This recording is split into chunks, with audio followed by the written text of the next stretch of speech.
Hi.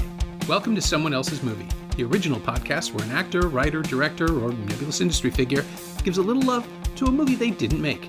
I'm Norm Wilner, senior film writer for Now Magazine, and this is the other thing I do. My guest this week is April Mullen, a director and producer whose television credits include episodes of Killjoys, Wynonna Earp, DC's Legends of Tomorrow, and this month's Netflix series Tiny Pretty Things. Her features include Rock, Paper, Scissors, The Way of the Tosser, 88, Below Her Mouth, and the brand new Wonder, which stars Aaron Eckhart as a troubled conspiracy theorist investigating a mysterious death in a small town. It co-stars Tommy Lee Jones, Heather Graham, and Catherine Winnick, and it's just arrived on VOD. April picked Run Lola Run, Tom Tykwer's 1998 indie sensation about a young woman racing around Berlin trying to get her hands on 100,000 marks to save her boyfriend from the gangsters he's about to disappoint. Using elements of video games, time loop thrillers, pulp romance, and music videos, and built around the absolutely committed performance of Franka Potente as the desperate, determined hero, Run Lola Run created a one-of-a-kind experience for moviegoers by giving them that experience no fewer than 3 times. Pretty cool. This is Someone Else's Movie. Run Lola Run had a heavy impact. I saw it for the first time while I was in theater school at Ryerson University. And I remember watching it and just realizing how brilliantly something could be crafted through shots, intention, music, performance, production value, costume design. It seemed like everything was so married and tightly tied in this perfect bow. And I thought it was such an incredible directorial feat and something to aspire for, especially because it felt like it was within reach. It was made for $2 million. So it was like, had that indie vibe and that indie spirit, which I truly come from. That's kind of, I started from the ground up with 7 people on my crew and no money, kind of like a sneeze of a budget. And then it, globally was a commercial success as well as kind of an art house and festival success. And its box office was also, huge in comparison to its budget. And for, 1998, to me, it was a resounding success of what could be achieved if you are well prepared, innovative, and really clear with your intention and what you want to achieve with your budget. And I just thought it was brilliant. Yeah, I remember seeing it I guess it must have been at TIFF in '98, and it was like being hit in the face with a shovel. Because it watching it now, it turned out Kate had never seen it. My wife and I watched it last night, so we watched it, and it had been, I'm guessing, at least 15 years since I'd seen it, and I was really impressed at not just its efficiency, but how simple it is, how it holds up so well, and it's so analog now too. Mm-hmm. And it's completely stands the test of time, and I think that makes it to be a great classic and says a lot about the themes of the film. They're universal and they are timeless in a lot of ways. And when watching it again too, I forgot about how classic these kind of like gimmicky long zooms are and push-ins and kind of black and white and all of these things which normally are seen as gimmicks, just because it was set in such a strong, it almost surpassed all of those, and nothing felt in any way gimmicky, which is a very hard thing to do when you're achieving a unique and original voice, and you want to use all of these tools that you have as a filmmaker, which heighten the world and push the intention and really, amplify the script and make your adrenaline rush. But somehow it rises above all of that. And I think it's just this theme that runs current with the actual theme of the film, which is time. And I love that somehow he got away with all of those things, like those power zooms and those like really intense close-ups. And it's just very rare can you get away with gimmicks like that. And they were just flawless in this film. Yeah, the visual energy of it, I guess I would use as a term. It's propulsive. There's momentum established from the very beginning, and it doesn't. The thing that really struck me this time is how little it cares if you were into it. It just starts. I mean, it's got this high speed, lecture, which it turns out is narrated by a German voiceover artist who was instantly recognizable in Germany. I didn't know this. He's a guy who reads fairy tales. It would be like, I can't even remember his name, but the guy who read Fractured Fairy Tales on Bullwinkle, Yes. right? Yes. Growing up. Yes. It would be like that, addressing an adult film audience and instantly telling you that this is kind of a fable. The thing about the clock, I remember the first time I saw it thinking that it felt like it was padding in a way. I did too, because the film's so short. Yeah. I thought the animation and the whole long title sequence was padding, because at the time I thought they were probably struggling to make ends meet with how short the film was. But I love how it's all so condensed. Yeah, it needs to be. And when I first saw it, it was 80 minutes long, and I thought, oh, and I'd heard the premise, which is that it plays out the same 20 minutes over and over, and it's like, oh, great, so that's 4 sequences, and there were only 3. And I remember thinking, I feel cheated somehow, but this is my brain lying to me. And then on revisits, that opening sequence with the clock imagery and the crowd and everything, it's so essential to get you into the space the movie occupies before you get there, because otherwise people would just, I think, have rejected it out of hand. I mean, think about how the other film I was using as a point of comparison is The Matrix, which was made around the same time, similarly uses music and image in the same way, but not consistently.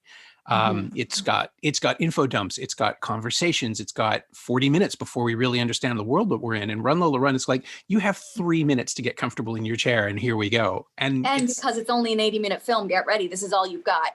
Yeah, and it does not stop. It doesn't.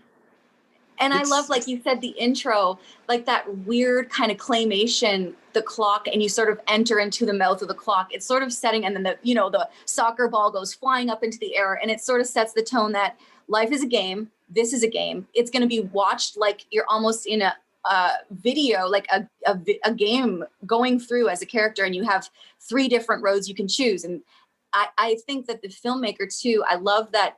I've read a few articles, and it's just that really believing every single thing you do, whether you step left or right, has a heavy impact, not only on yourself, but on those around you. And those brilliant flashes of photography when she bumps into people on the street each time, in each different timeline, the 3 different timelines, just watching those unfold in different ways too. I just thought it was so simple. It was done in maybe 15 seconds, but it's such a gigantic universal theme of time and time dimension and living in different timelines, and are there different timelines going on, and if I go left in this timeline and this life goes on, those people are impacted in a different way, and we are all connected globally. I just think in 15 seconds, how do you achieve that? And they did, because it was such a small, very visual but visceral, and all those photographs seemed really like they were high intense too. There was like high stakes, either winning the lottery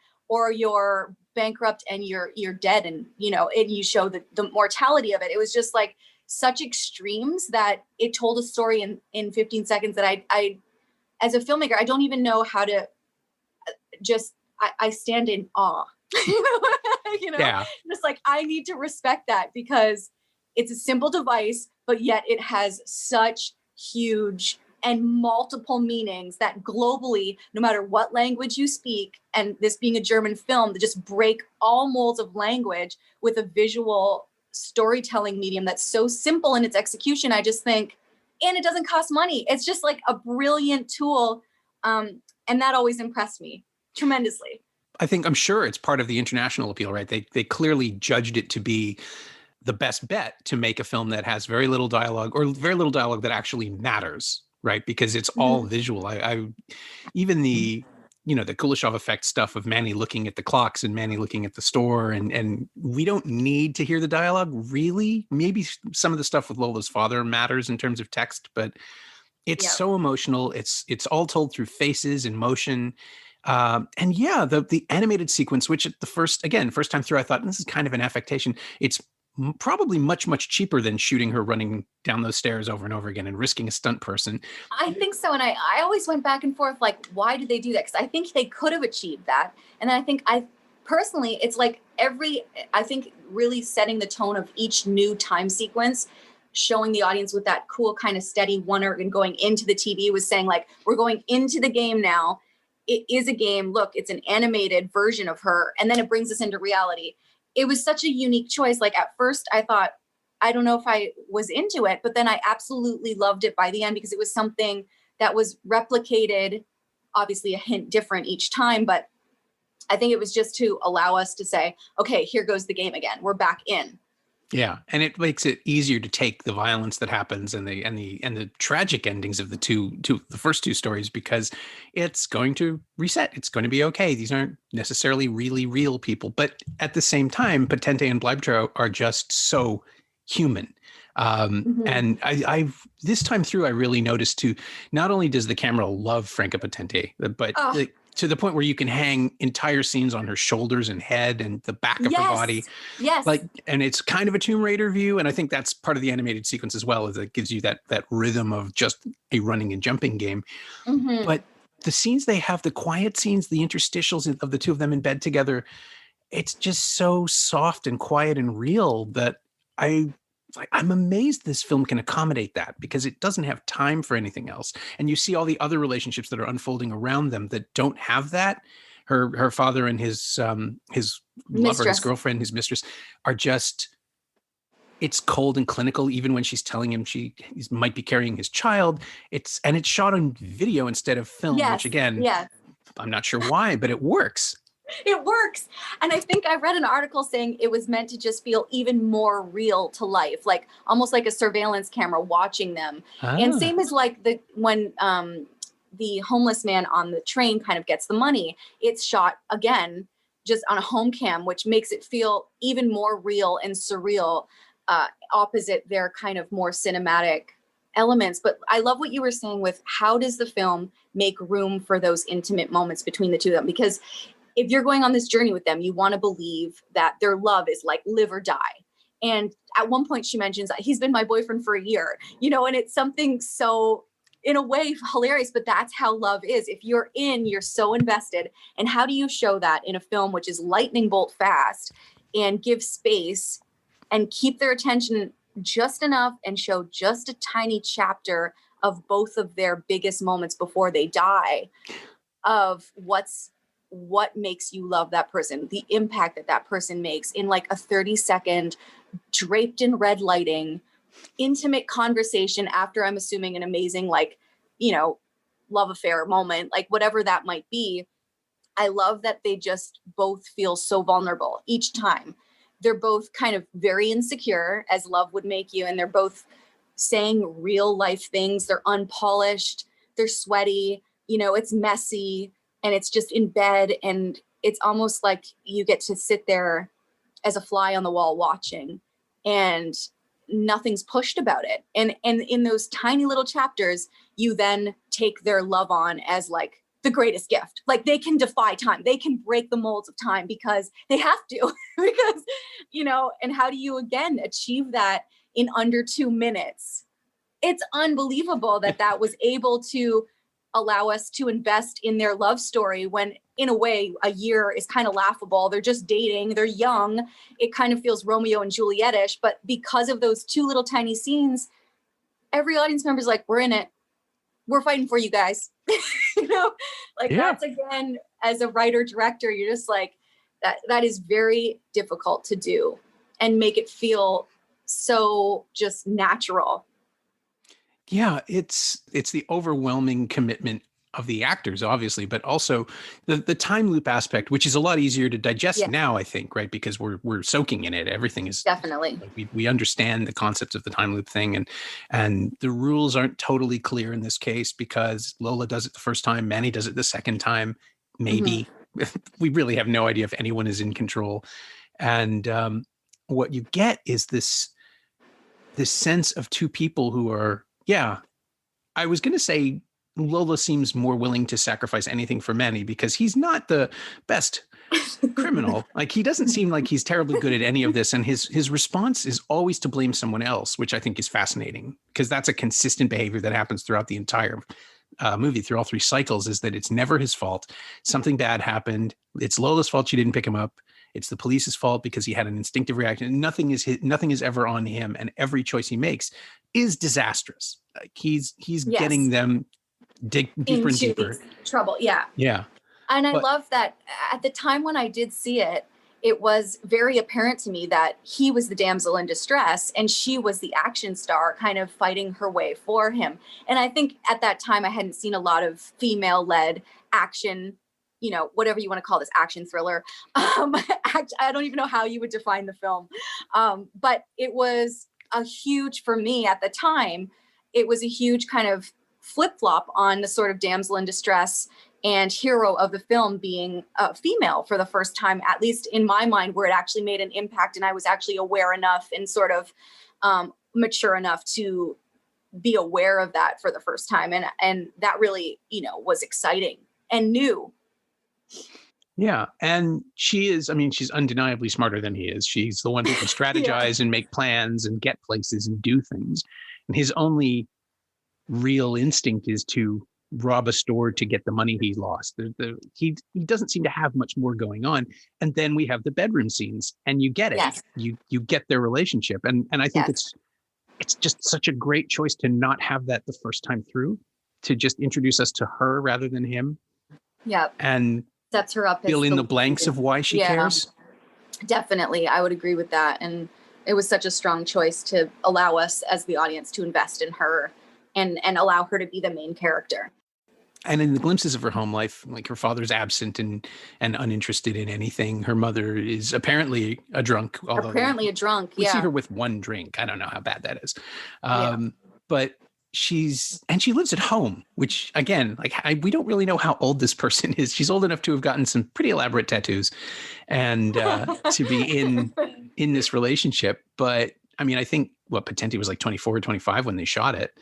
And I think she's playing a little younger, but that also feeds into the thing that was going on at the moment. And you're right, there weren't a lot of female-led anythings at the time, but This is like riding after. It hit me this time through that it's the perfect synthesis of Groundhog Day and Trainspotting, where the energies of all those things and the ideas that were floating around collects, and putting a woman in the lead just focuses it all completely differently, so that you don't come out thinking, oh, this is just a Trainspotting knockoff where people are doing crimes and running around. But no, it's because of Franka Potente that the thing has life. And if it was male led, if it was a guy, if it was Run Lenny Run, I don't think it would be anywhere near as interesting. It would be so different. And Franka Potente, I just thought in the film, she's so unhinged. Her performance is so raw. And every time that, that screeching scream that sets back the time and she sort of forces the time continuum to be what she wants it to be, I thought was so brilliant. One could see that, and potentially it could be, while on set, it'd be terrifying to think, oh God, did we just go too big? How are we going to get away with this? It's a 10 out of 10. And not only do they get away with it, it becomes this device that, it's in her commitment to that shrieking scream. She's so committed and so unaware of judgment. It's just such a beautiful, I also think it is her youth. It's almost like you can feel her youth and her spirit, and there's nothing holding her back. And I just love that feeling of electrifying kind of unhinged unpredictability. And it's like, I am going to shatter the earth because I need it to go my way. And it's as simple as a scream. It's like a scream from her innards. And it's an unforgettable image. And very few films dare to go that big, because it can always be seen as like cartoony, laughable, over the top. But I don't think anywhere or anyone believes that to be anything huge or over the top. It's just so grounded in her intentions of I need to stop time and force it to go this certain direction. And she just does it in a shriek, which those iconic shrieks are just always have been implanted in my brain because of how, intense they were and how successful they were. Yeah, it's I thought of it as life points or something, continue the game analogy. She's just blowing everything out. It's her power. And it's a moment. Yeah, the first time it happens, it seems weird. The second time, stuff just sort of shatters around her. The second time in the bank, it's frightening. And then by the time it happens in the casino, and it just goes on and on and on, the movie's celebrating it. It's loving this. It is. It is. It is. And the ending, while watching it for the first time and kind of, watching others watch it for the first time, it was never predictable. Like, I never thought they would end up in a happily ever after situation. For some reason, it still surprised me that it worked out. And I mean, who's to say? It's kind of like, which timeline are we going to end up living in? It just so happens that the film ends on that timeline, but did we really choose, the first or the second version? And where are we actually in the continuum? Are we in all three? Are we just kind of, this slice of life just happens to end on the third one, which happens to be good, and it doesn't continue? Like, is there 10 of 10 versions and the other ones are just as tragic? Like, I love, it's so like casual in its ending. Like, he walks over, gives her a smooch, they hold hands, and they just walk into the sunset. And you're just like, what? After all of that, you're just going to give this kind of casual ending? But in a way, it also allows the audience to be left hanging and, like, again, thinking, are there other timelines? Is this the one we actually ended in?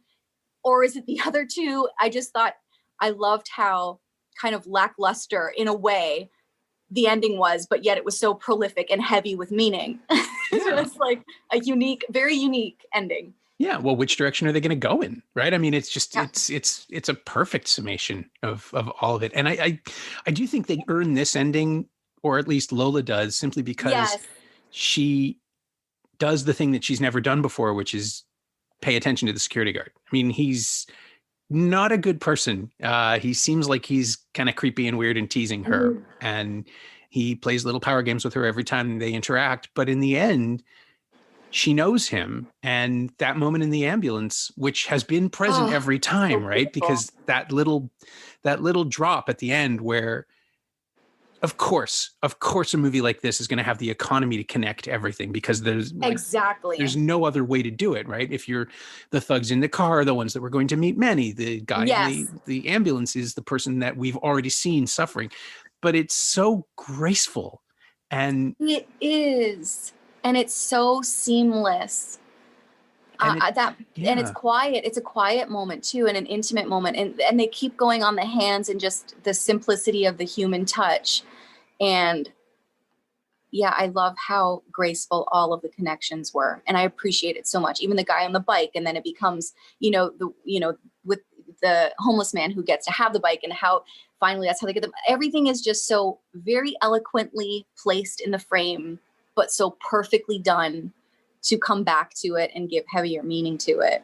Yeah. I'm really surprised, I guess, although maybe I shouldn't be, that Tykwer has never done anything else as solid, as enclosed. Yeah.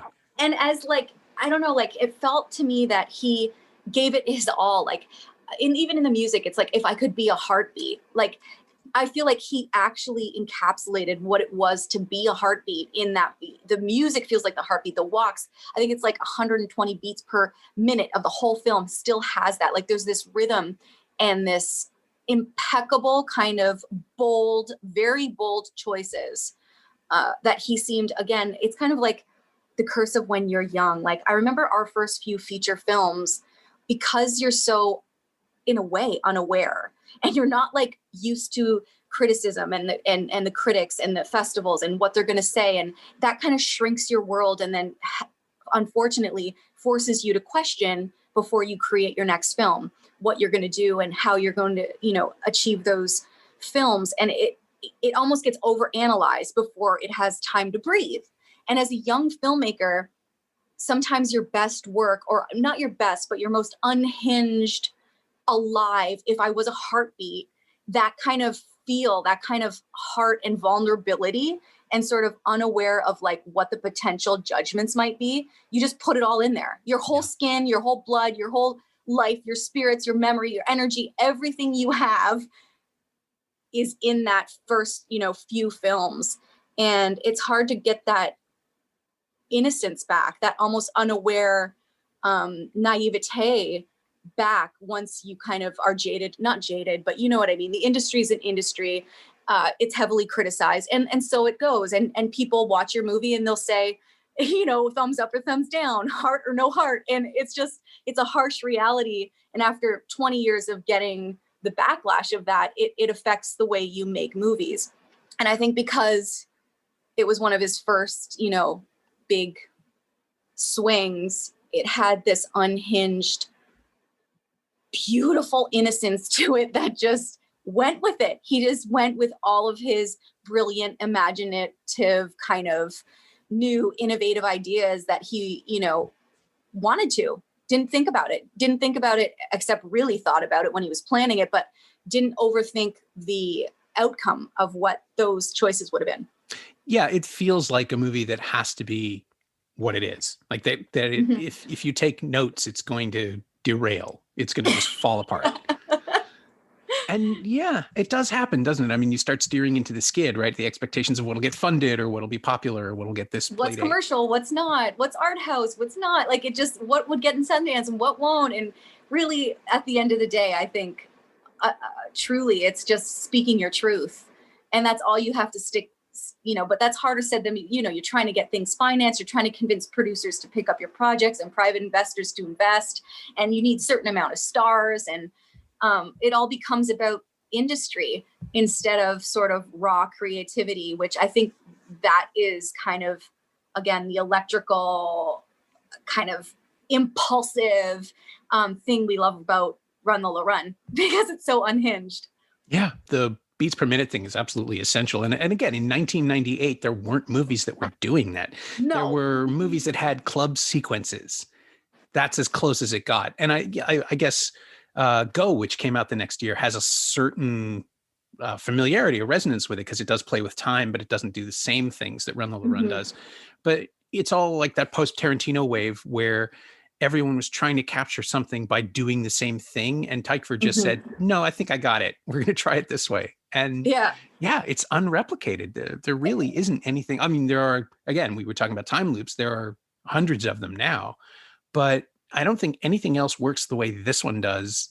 And yeah, and it still works. And I think, like you said, a lot of creative people to this day borrow from that, and I read somewhere that he wanted it to feel like a blow to the mind. And it does. It just feels like you're stuck against a wall, and then it just kind of like comes right at you. It's a blow to the mind, and then it's gone. And it's more of an experience than it is sort of a long kind of invested narrative, classical kind of feature film. It's an experience. Yeah. And then it leaves you, but then it never does really truly leave you. Yeah, I'll tell you, it derailed the day at TIFF. That would have been one of the days I was seeing 4 or 5 movies that is just going from screening to screening to screening, and you just wobble out going, no, okay, I don't think I'm going to see anything else like that this year, let alone today. Exactly. It's amazing to me, like the whole time continuum and time loop, even TV series. Like I've done, I want to say 2, one with Wynonna Earp, and I think one with Legends of Tomorrow, where we did a time loop and a back end time loop. And of course, like, because I'm like, oh, Run Lola Run, I'm so pumped. I did a hint and an homage to like the heavy push in and the zoom. And I did a few of those bird's eye shots, which I love. Like, how you were saying, even the back of her head somehow is, energetic and entertaining. And the back, I love that he shoots from above so much in sort of this bird's eye view. And I tried to, put those into the very few time kind of warpy episodes that I've done. But I think everybody was impacted by this, and it was one of its, the first of its kind. And it's kind of like the grandfather of time continuum choices and warps and what that means. And whether people know the film or not, so many North American features and series have pulled from this feature. Yeah, it's. I think it's the dynamism, right? Because the opposite, the other one is Groundhog Day, where there are no special effects and nothing to enter into the fantastical other than the concept. And I love that about it. I think it's wonderful that Harold Ramis made a philosophical inquiry out of that. But for the post Groundhog Day universe, where Legend says that. That great throwaway reference in that one episode to the fun montage where they just know that like that's how this works. when you're in a time loop. You're supposed to enjoy yourself a little bit. Yes. Those all come back to this, I think, where we are encouraged, even though it's life or death and there's no time to think, and Lola's not having a good day, we get to enjoy the relentless energy that she has, and the film's pleasure in what it's doing, and the sense of play, because it is presenting itself as a literal game, but also because the film is encouraging us to enjoy ourselves, and treat it as a slightly depersonalized experiment rather than take it so seriously and worry too much. Which, again, that opening sequence, which I originally did not care for, it's so essential. Definitely. And I think, for younger filmmakers, the enthusiasm of making something so eccentric and in a lot of ways experimental in terms of its storytelling really pushed me. I did a feature film called 88, and it was about a fugue state, which was grounded in reality and grounded in a medical condition. But, I think when you see something that achieved not only like a very strong base for storytelling, it broke the narrative structure in a lot of ways, but also allowed you to go into the world of our heroes and still have empathy for them. And that's such an achievement. And I think I've always been aspiring to that in a lot of ways, trying to tell and retell a story in a new and innovative way, but allowing us to still feel connected to our heroes without being too gimmicky, where you are torn away from, wanting to follow their journey as an audience member. It's a very fine line. And I will always aspire to try and achieve that.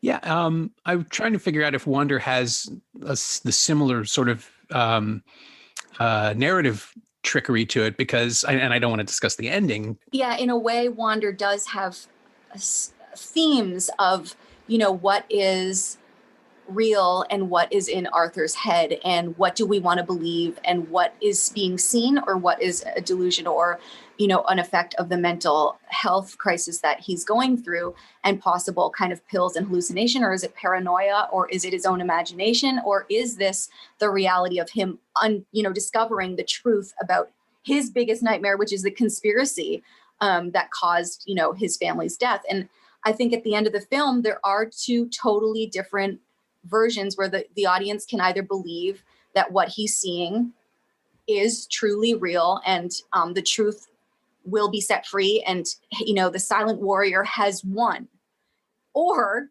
is it that he had to come to terms with grief and the guilt, and this was his way to come to a reconciliation and sort of live out the rest of his days with the heavy burden of losing your family. And it can go either way. I mean, in my world, I hope that people feel freedom and hope, but there's also the other side, which the whole time the film is kind of guiding you towards. So I don't think that gives too much away, because I think it'll be an interesting thought for people to, the unreliable narrator is our theme, and that's where we came from, and it was a place of truth, and hopefully people are allowed to discuss that and wonder. My thanks to April Mullen, whose new film Wander is available right now to watch on the VOD platform of your choice. Thanks also to Celine Onrad. She knows what she did. You can find April at April Mullen 88, all one word with numerals, and you can find Run Lola Run on Blu-ray and DVD from Sony Pictures Home Entertainment. It's also available on Apple TV and Google Play. As always, you can find me on Twitter at Norm Wilner, and elsewhere on the internet at nowtoronto.com, where I'm hosting a bunch of podcasts these days. Go check them out. And you can find this podcast on Twitter at Semcast, SEMcast, and on the web at someoneelsesmovie.com. Our theme song is by The Last Year. If you like it, or the show in general, please say so. Leave a review on Apple Podcasts or Google Podcasts or wherever you've been enjoying us. Every little bit helps. It truly does. And check out the other shows on the Frequency Podcast Network while you're there. Stay inside, watch movies, wear a mask if you go out. I'll see you next time.